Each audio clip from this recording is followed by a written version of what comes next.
आऊज़ुबिल्लाहिमिनश्शैतानिर्रजीम बिस्मिल्लाहिर्रहमानिर्रहीम। अस्सलाम वालेकुम नाज़रीन, आप देख रहे हैं पाकिस्तान पिजन एसोसिएशन चैनल और मैं हूं आपका होस्ट, आपका दोस्त फैसल मीर। नाज़रीन, आज हमारा उस्ताद सफदर इकबाल साहब उर्फ टेंटो वाले, इनसे टाइम हमने लिया था और इनका शुक्रिया कि इन्होंने हमें टाइम दिया, अपने कीमती टाइम में से वक्त निकाल के हमें दिया। तो आज इनकी कुछ सवाल है हमारे जहन में, जिनका जवाब इनसे लेंगे और आप तक पहुँचाएँगे।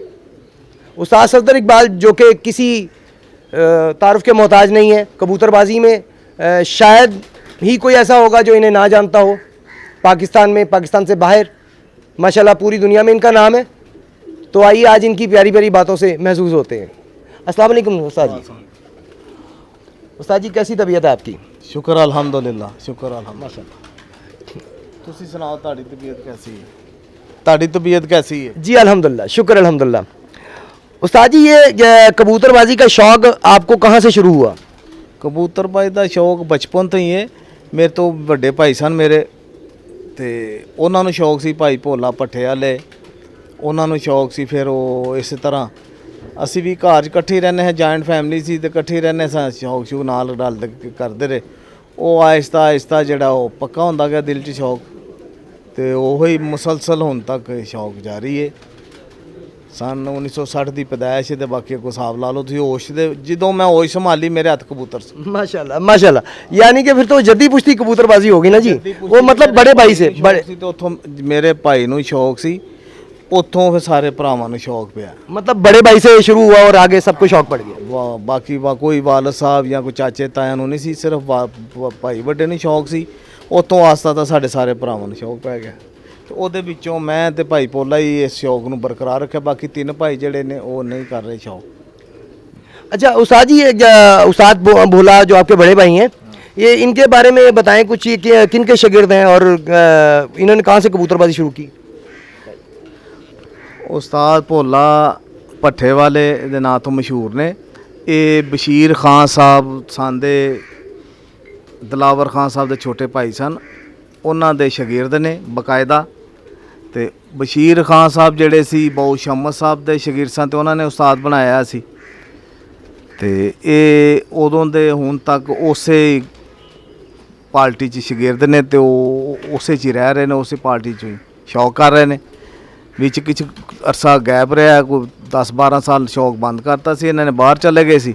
हुण चूँकि बाहरों बिजनेस ख़त्म करके आ गए ने, बुढ़े हो गए, तो अपने घर कबूतर दोबारा रख लेने। हुण फिर शौक कर रहे हैं, 2 साल हो गए 3 तकरीबन शौक शुरू किया। लेकिन मैं तो मुसलसल ही शौक रखे जी, जो होश संभाली तो कर रहे हैं।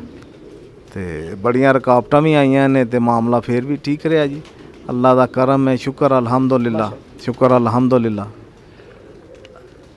अच्छा उस्ताद मोहतरम, हमारे मुआशरे में एक चीज़ मुझे समझ नहीं आती कि अगर मुझे किसी चीज़ का शौक़ नहीं है तो मुझे उसकी बुराई, अगर अच्छाई नहीं कर सकता तो बुराई भी नहीं करनी चाहिए। लेकिन मोस्टली हमारे मुआशरे में ये देखा जाता है कि जिन्होंने कबूतर नहीं भी रखे वो भी इसके ख़िलाफ़ बोलते हैं।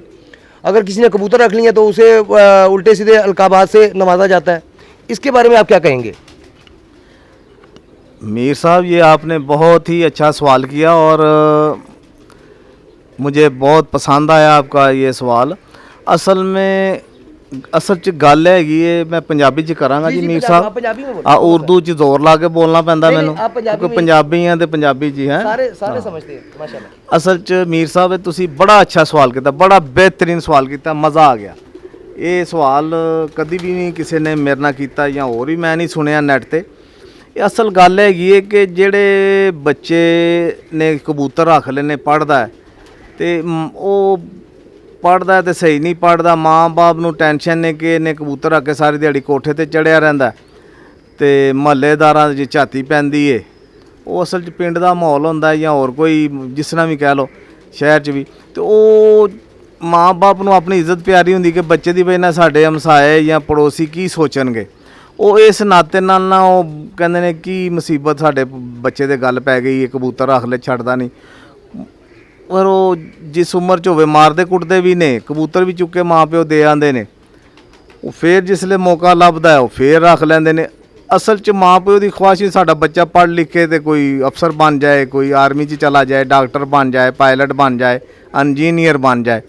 ਲੇਕਿਨ ਉਹ ਬੱਚੇ ਦੀ ਉਹ ਨਹੀਂ ਸੋਚ ਨਹੀਂ ਹੁੰਦੀ ਕਿ ਵੀ ਮੇਰਾ ਮਾਂ ਪਿਓ ਸਹੀ ਸੋਚ ਰਿਹਾ, ਲੇਕਿਨ ਉਹ ਆਪਣੇ ਚੱਕਰਾਂ 'ਚ ਇਹ ਜਰਾਸੀਮ ਐਸਾ ਹੈ, ਅੱਖਾਂ ਦੇ ਰਸਤੇ ਆਂਦਾ ਹੈ, ਦਿਲ 'ਚ ਉਤਰ ਜਾਂਦਾ ਹੈ, ਫਿਰ ਨਿਕਲਦਾ ਨਹੀਂ।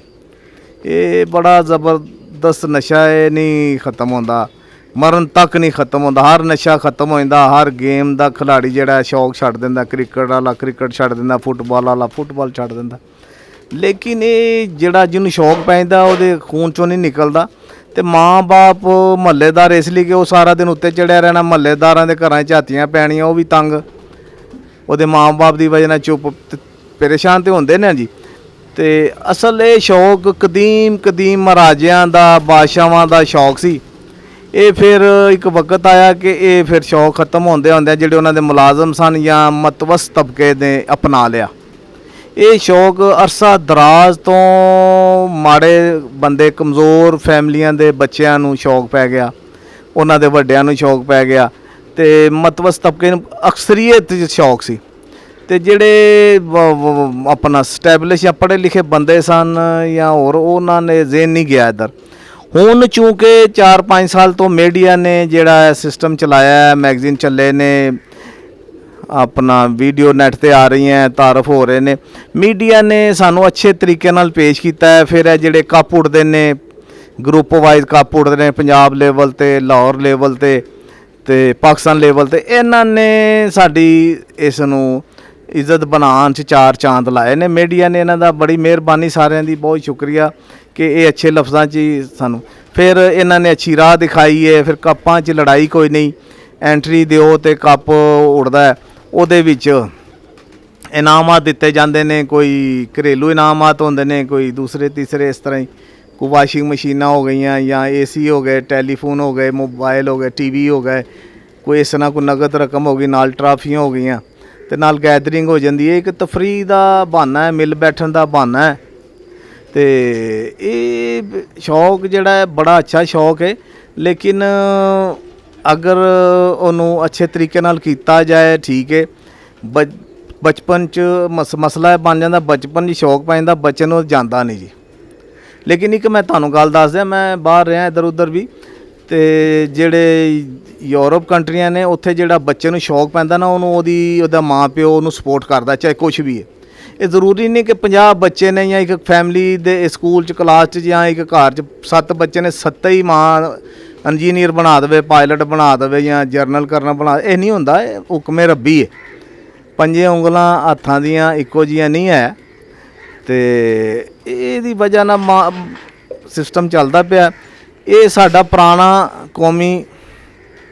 ਕੌਮੀ ਵਿਰਸਾ ਹੈ ਸਾਡਾ, ਇਹਨੂੰ ਅਗਰ ਕਾਇਮ ਵੀ ਰੱਖਿਆ ਜਾਏ, ਸਾਰੇ ਨਾਲ ਸਪੋਰਟ ਕਰਨ, ਤੇ ਮੇਰਾ ਖਿਆਲ ਹੈ ਕਿ ਬੜਾ ਅੱਛੀ ਗੇਮ ਹੈ। ਮਿਲ ਬਹਿਣ ਦਾ ਬਹਾਨਾ ਹੈ। ਇੱਕ ਬੱਚਾ ਹੈ ਜਾਂ ਪੜ੍ਹ ਕੇ ਆਉਂਦਾ, ਉਹਨੂੰ ਤਰਬੀਅਤ ਦਿੱਤੀ ਜਾਏ, ਉਹ ਟਾਈਮ ਦੇਵੇ, ਇੰਨਾ ਤੇ ਘਰ ਹੀ ਰਹੇ, ਬਾਹਰ ਫਿਰੇਗਾ ਨਹੀਂ, ਨਸ਼ਿਆਂ ਤੋਂ ਬਚਿਆ ਰਹੇਗਾ। ਇਹ ਚੀਜ਼ ਹੈਗੀ ਹੈ। ਜਿਨ੍ਹਾਂ ਨੂੰ ਨਹੀਂ ਪਤਾ ਹੈਗਾ ਇਸ ਚੀਜ਼ ਦਾ ਕਦਰੋ ਕੀਮਤ, ਨਾਲ ਇਹ ਇਸ਼ਕ ਹੈਗਾ, ਤੁਹਾਨੂੰ ਪਤਾ ਇਸ਼ਕ ਕਰਨਾ ਹੁੰਦਾ ਹੈ। ਇਹਦੇ ਵਿੱਚ ਕੋਈ ਬੰਦਾ ਕਿਸੇ ਚੀਜ਼ ਨੂੰ ਨਹੀਂ ਦੇਖਦਾ, ਆਪਣੀ ਲਾਈਫ ਨੂੰ ਨਹੀਂ ਦੇਖਦਾ, ਆਪਣੀ ਫੈਮਿਲੀ ਨੂੰ ਨਹੀਂ ਦੇਖਦਾ, ਮਹੱਲੇਦਾਰਾਂ ਨੂੰ ਨਹੀਂ ਦੇਖਦਾ, ਆਪਣੇ ਕੈਰੀਅਰ ਨੂੰ ਨਹੀਂ ਦੇਖਦਾ।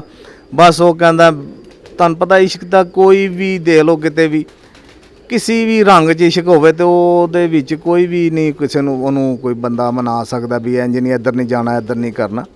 ਇਸ਼ਕ ਨਾਲ ਤੇ ਕੱਚੇ ਘੜੇ ਤੇ ਵੀ ਪਬਲਿਕ ਰੁੜ ਗਈ ਜਨਾਬ। ਇਹ ਤੇ ਫਿਰ ਸ਼ੌਕ ਹੈ। ਤੇ ਬੜਾ ਅੱਛਾ ਸਵਾਲ ਕੀਤਾ। ਲੇਕਿਨ ਇਹ ਹੈਗਾ ਕਿ ਜਿਹੜੇ ਬੱਚੇ ਨਹੀਂ ਪੜ੍ਹਦੇ ਘਰਾਂ ਦੇ, ਜਾਂ ਕੰਮ ਨਹੀਂ ਕਰਦੇ, ਜਾਂ ਟਾਈਮ ਨਾਲ ਮਾਂ-ਬਾਪ ਦੇ ਆਖੇ ਨਹੀਂ ਲੱਗਦੇ, ਉਹ ਫਿਰ ਮਾਂ-ਬਾਪ ਨੂੰ ਤਾਂ ਗੁੱਸਾ ਚੜ੍ਹਨਾ ਹੀ ਹੈ ਕਿ ਸ਼ੌਕ ਗੰਦਾ ਹੈ, ਮਹੱਲੇਦਾਰਾਂ ਉੱਤੇ ਝਾਤੀ ਪੈਣੀ ਉਹ ਵੀ। ਤੇ ਲੇਕਿਨ ਹੁਣ ਤੇ ਜੀ ਕਿ ਹੁਣ ਤੇ ਇਹਦੇ 'ਚ ਬੜੇ ਅਮੀਰ ਤਰੀਨ ਲੋਕਾਂ ਦਾ ਹੱਥ ਪੈ ਗਿਆ। ਸਾਹਿਬ ਅਸੀਲ ਲੋਕ ਸ਼ੌਕ ਕਰਦੇ ਨੇ, ਤੇ ਹੁਣ ਮਾੜੇ ਬੰਦੇ ਉਹਨਾਂ ਦੇ ਮਾਵਤ ਨੇ, ਮੁਲਾਜ਼ਮ ਨੇ, ਤੇ ਇਹ ਹੁਣ ਖੇਤਾਂ ਦੇ ਵਿੱਚ ਦੂਰ ਦਰਾਜ਼ ਬਣਾਏ ਜਾ ਰਹੀਆਂ ਛੱਤਾਂ, ਡੇਰੇ ਬਣਾਏ ਜਾ ਰਹੇ ਨੇ, ਉੱਥੇ ਸ਼ੌਕ ਕਰਦੇ ਨੇ ਤਾਂ ਕਿ ਕਿਸੇ ਮਹੱਲੇਦਾਰ ਦਾ ਦਖਲ ਨਾ ਹੋਵੇ ਜੀ।